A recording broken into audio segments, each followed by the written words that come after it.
Hey guys, welcome back to new video. अगर तुमने भी अभी अभी एनिमे देखना शुरू किया है और देखने के लिए कोई अच्छी एनिमे नहीं मिल रही तो बिल्कुल सही वीडियो में आए हो। आज मैं तुम लोगों के लिए 3 ऐसे मजेदार एनिमे लेकर आया हूँ जिन्हें देखकर तुम्हें मजा ही आ जाएगा। और ये तीनों ही एनिमे बिल्कुल हिंदी डब में अवेलेबल है। सो चलिए आज की इस वीडियो को शुरू करते हैं। First one is real life anime की शुरुआत में इंट्रोड्यूस करा जाता है अराता काज़ाकी नाम के एक बंदे से, जो कि 27 साल का एक अनएम्प्लॉयड लड़का है। उसने उसकी लास्ट जॉब 3 मंथ्स पहले ही छोड़ दिया था और वो अभी एक अच्छी सी जॉब ढूंढ रहा है। काज़ाकी ने रिश्तेदारों के तानों से बचने के लिए सबको झूठ बोल के रखा है कि वो अभी भी एक जॉब कर रहा है, लेकिन सच तो ये है कि काज़ाकी उसकी इस बोरिंग लाइफ से बिल्कुल भी खुश नहीं है। अभी हमें दिखाया जाता है कि काज़ाकी एक रात को रियो युआके से मिलता है। रियो युआके who is representative from real life organization. Real life organization जो कि एक सीक्रेट एक्सपेरिमेंट कंडक्ट कर रहे हैं।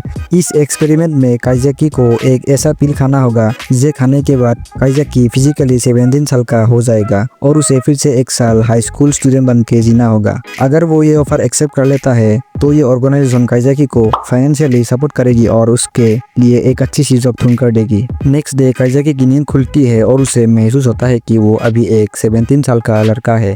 उसे किसी अननोन हाई स्कूल में प्लेस कर दिया गया है। काज़ाकी को ये जितना आसान लगता था उसे धीरे धीरे पता चल गया था कि ये इतना आसान नहीं है, क्योंकि उसे फिर से हाई स्कूल लाइफ में एडजस्ट करने में बहुत से दिक्कतें आ रही थी। काज़ाकी की सिचुएशन को कैसे हैंडल करता है और वो ये 1 साल में एक एडल्ट के रूप में इस टीनेजर लाइफ में क्या क्या करता है, वो देखने के लिए तो तुम्हें इस एनिमे को देखना होगा। अभी सेकंड एनिमे के बारे में बात करते हैं। इस एनिमे का नेम है I got a cheat skill in another world. सबसे पहले तो हमें एक मोटे लड़के को दिखाया जाता है जिसका नेम युआ तांजो है। युआ को स्कूल के सभी लड़के बुली करते हैं और उसके ओन पेरेंट्स भी उससे नफरत करते हैं।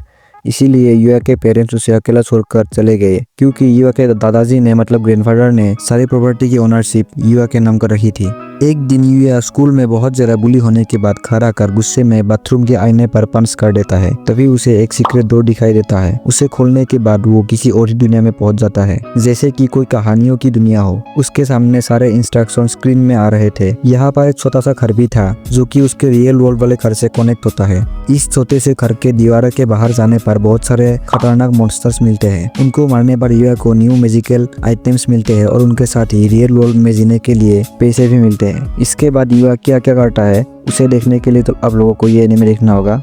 लास्ट एनिमे के बारे में बात करते हैं। इस एनिमे का नाम है ट्रैप इन ए डेटिंग सिम। बेसिकली सबसे पहले एनिमे का मेन प्रोटोगनिस्ट को दिखाया जाता है जिसका नाम लेओ फो बार्टफोर्ड है। नेम बहुत ज्यादा ही बड़ा है, इसके लिए हम इसे लेओन कह के बुलाएंगे, जो कि ओटोन गेम्स खेल रहा होता है। इस गेम में लड़के लड़कों से ज्यादा पावरफुल होती है और लड़के हमेशा उनके नीचे ही रहते हैं और सारे कैरेक्टर्स एक दूसरे को पीठ पीछे नफरत करते हैं। गेम के कॉन्सेप्ट एंड कैरेक्टर्स का दोगलाबंदी की वजह से उसे ये गेम खेलने से बिल्कुल भी मजा नहीं आ रहा था। तभी उसको एक लड़की फोटो भेज के मैसेज करती है कि मुझे बाहर घूमने में बहुत मजा आ रहा है, और वो होती है उसकी छोटी बहन मेरी लेओन से पूछती है कि तुमने गेम को फिनिश किया कि नहीं। मेरी इस गेम को फिनिश करने में जो सॉन्ग आता है उसे सुनने के लिए पागल हो रही थी, लेकिन उसको ये गेम खेलना नहीं था। इसके लिए उसने अपने भाई को बलि का बकरा बनाया। वो बोलती है कि अगर तुम गेम को कंप्लीट नहीं करोगे तो तुम्हारी सीक्रेट बातें मैं मोम को बता दूंगी। यहाँ पर मेरी क्या सीक्रेट बातें बोलने की वो कर रही थी मुझे मत पूछो भाई। और 2 दिन तक लगातार गेम खेलने के बाद वो इस गेम को फाइनली फिनिश कर लेता है। तभी उसको पता चलता है कि वो इतने दिनों से कुछ खाया ही नहीं और उसे बहुत ज्यादा भूख लगती है। खाना लेने के लिए जब वो नीचे जा रहा था उसको चक्कर आके मुक्के वाल सीढ़ियों में गिर जाता है और उसकी डेथ हो जाती है। इसके बाद हमारे मेन कैरेक्टर को किसी और ही दुनिया में दिखाया जाता है जहाँ पे आइलैंड्स हवा में फ्लोट करते रहते हैं और चारों तरफ हरी भरी घास और खुला मैदान। थोड़ी देर बाद उसको ये पता चल जाता है कि वो जिस गेम को रियल लाइफ में खेल रहा था उसी गेम में वो अभी घुस चुका है। तभी उसे रियलाइज होता है कि उसने किसी साइड कैरेक्टर के रूप में जन्म लिया है। इस गेम में साइड कैरेक्टर्स की कोई वैल्यू नहीं होती और उनके बारे में तो कोई पूछता भी नहीं, क्योंकि उसने इस गेम को फिनिश करके रखा है। इसके लिए उसने जितनी बातें याद थी गेम के बारे में वो अपने डायरी में लिख लेता है। हमें दिखाया जाता है कि उसका फादर एक गरीब घर से है और उसकी 2 पत्नी होती है, एक जो अमीर घर से है और एक जो अमीर नहीं है। लेओन का जन्म गरीब वाले फैमिली में होता है, इसीलिए उससे इतनी अच्छी तरीके से बिहेव नहीं किया जाता। उसकी स्टेप मदर जो कि अमीर घर से होते हैं वो उसके फादर से नौकर जैसा काम करवाती थी, क्योंकि इस गेम का कॉन्सेप्ट ही यही है कि लड़कों से ज्यादा लड़कियां इस गेम में पावरफुल है और लड़के उनके नीचे रहते हैं। कुछ सालों बाद हमारा लेओन बड़ा हो जाता है, तब उसकी स्टेप मदर उसे बुलाकर अरेंज मैरिज करने की बात करती है, वो भी एक अमीर आदमी की लड़की के साथ जो कि 50 साल की एक बुरी औरत है और उसका पहले ही 7 पति मर चुके हैं। अगर लेओन ये शादी नहीं करेगा तो उसकी स्टेप मदर उसे मिलिट्री में भर्ती करवाने की धमकी देती है। उसके बाद लेओन यहाँ पर क्या करता है वो देखने के लिए तो आपको ये एनीमे देखना होगा।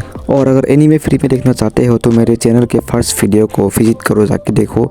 और वीडियो अच्छा लगा तो लाइक करना, शेयर करना, कमेंट करना और चैनल को भी सब्सक्राइब करना। Thank you for watching, bye bye.